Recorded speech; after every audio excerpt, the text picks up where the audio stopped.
Midnight Files.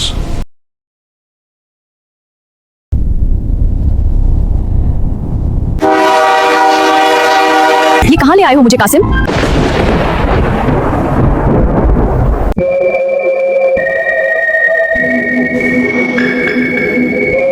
हम लाहौर से आए हैं। यहाँ लोग आते नहीं बेटा, यहाँ लोग गुम हो जाते हैं। यहाँ आसपास कोई होटल है? होटल नहीं, एक हवेली है।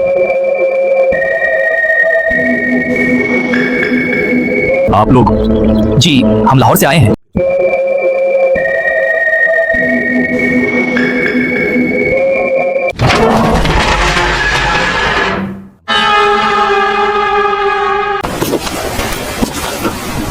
खुश आमदीद। जी, हम यहाँ, मैं जानता हूँ आपका खाना। ये सब कहाँ से आया? यहाँ तो कोई नहीं। कासिम, मैंने कल रात कुछ सुना था। डर गई हो? बस कुछ नहीं था। नहीं, वहाँ उस दीवार के पीछे कई लोग थे, हंस रहे थे। वो नबी तो हिना होंगे। नहीं, वो आवाजें इंसानों जैसी नहीं थी। ये क्या है? जंगल है, ऐसा होता रहता है। चलो वापस, यहाँ से कोई नहीं जाता। हम यहाँ से जा रहे हैं।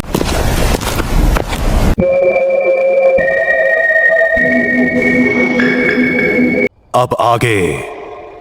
उसकी उंगली से खून रुक तो गया था, लेकिन वो मंजर उसके दिमाग में घूम रहा था। कासिम, तुमने देखा? कासिम ने आहिस्ता से सर हिलाया। ये पहला लम्हा था जब उसने मान लिया कि कुछ बहुत गलत है। वो लोग इंसान नहीं हैं। ज़ैनब ने कहा। कासिम ने गहरी सांस ली। हमें अभी तुरंत निकलना होगा। हाँ। कासिम दरवाजे की तरफ बढ़ा, हाथ कुंडी पर रखा, लेकिन अचानक रुक गया। नहीं। ज़ैनब चौंक गई। क्या हुआ? कासिम ने आहिस्ता कहा, अगर वो बाहर खड़े हुए तो। वक्त गुजरता गया। बाहर अंधेरा दोबारा गहरा हो चुका था। हवा अब पहले से ज्यादा तेज थी। खिड़की जोर जोर से हिल रही थी।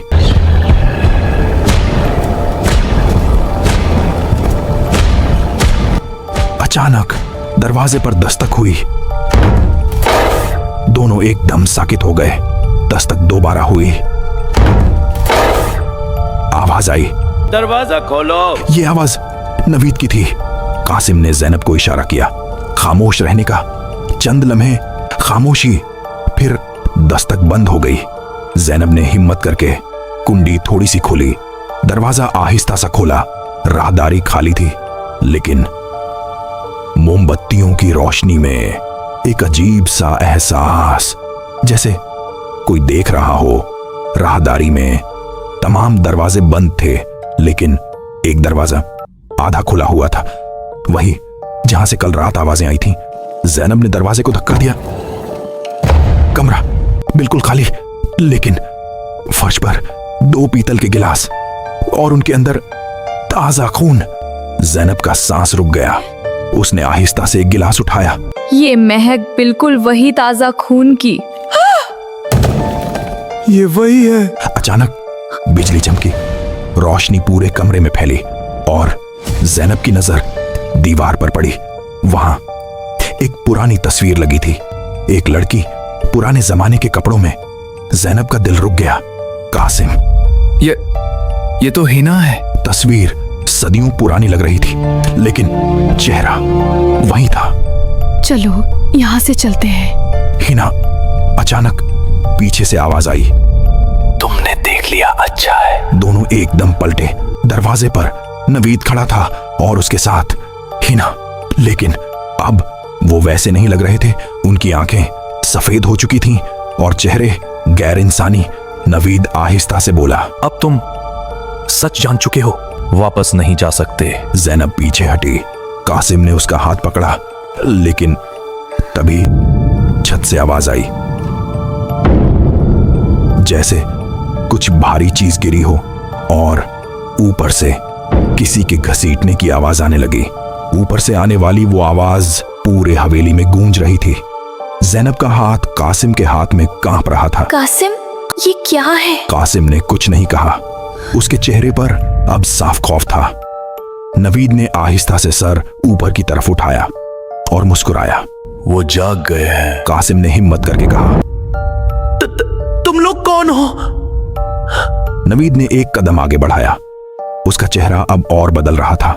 हम वो हैं जो कभी यहां रहते थे, हिना ने आहिस्ता से कहा, और अब हम कभी नहीं जाते। खादिम की आवाज पीछे से आई। ये हवेली जिंदा है। दोनों ने पीछे देखा। खादिम सीढ़ियों से नीचे आ रहा था, लेकिन अब उसकी आंखें मुकम्मल सफेद हो चुकी थीं और चेहरा जैसे सड़ रहा हो। खादिम आहिस्ता से बोला, यह जगह सदियों पुरानी है। यहाँ एक जालिम नवाब रहता था। नवीद ने बात आगे बढ़ाई। उसने अपनी बेटी को कैद कर दिया। हिना की आवाज बदल गई, क्योंकि वो एक गरीब लड़के से मोहब्बत करती थी। जैनब ने चौंक कर कहा, वो लड़का तुम हो? नवीद मुस्कुराया, हाँ, और उसने मुझे मार दिया। हिना की आंखों से खून जैसे बहने लगा।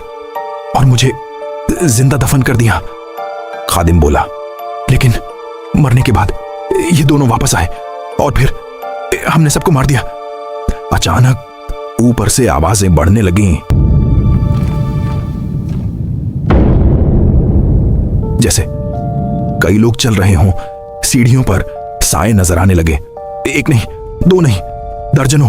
उनके चेहरे सफेद, आंखें खाली और दांत नुकीले। जैनब चीख पड़ी, ये क्या है?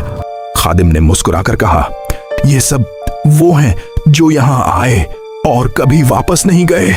जैनब पीछे हट रही थी। कासिम, हमें भागना होगा अभी। कासिम ने दरवाजे की तरफ देखा, लेकिन दरवाजा खुद ब खुद बंद हो चुका था। अचानक हिना जैनब के सामने आई, इतनी तेजी से कि वो देख भी न सकी, और उसके हाथ ने जैनब की गर्दन पकड़ ली। जैनब की आंखें फैल गईं। कासिम, बाप बचाओ! कासिम, बचाओ! कासिम ने आगे बढ़ने की कोशिश की, लेकिन कई हाथों ने उसे पकड़ लिया। वो चीख रहा था, जैनब! और उसी लम्हे हिना के दांत जैनब की गर्दन में धंस गए।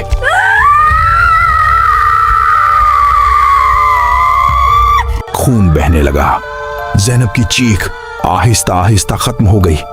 कासिम की आंखों के सामने जैनब का जिस्म ढीला पड़ गया। वो अब सांस नहीं ले रही थी। नवीद ने कासिम के करीब आकर कहा, अब तुम्हारी बारी है। कासिम ने पूरी ताकत से खुद को छुड़ाया और जेब से लाइटर निकाला। उसने सामने खड़े एक वजूद के हाथ पर आग लगाई। वो चीख उठा। रास्ता खुला।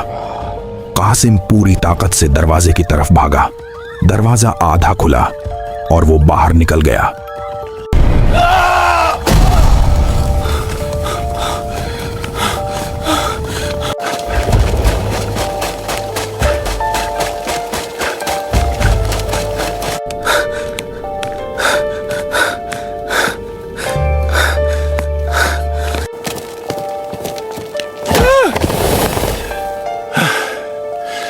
जब उसे होश आया, वो एक गांव में था। लोग उसके इर्द गिर्द खड़े थे। तुम बच गए।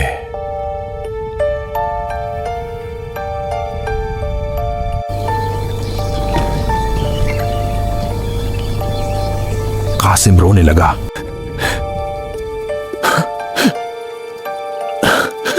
वो हवेली, वहां सब सच है। जैनब, वो मर गई। लेकिन किसी ने यकीन नहीं किया।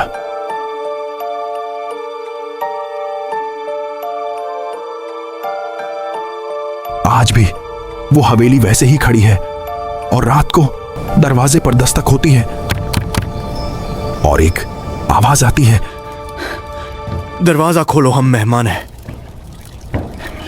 और अंदर नवीद और हिना अब भी किसी नए शिकार का इंतजार कर रहे होते हैं।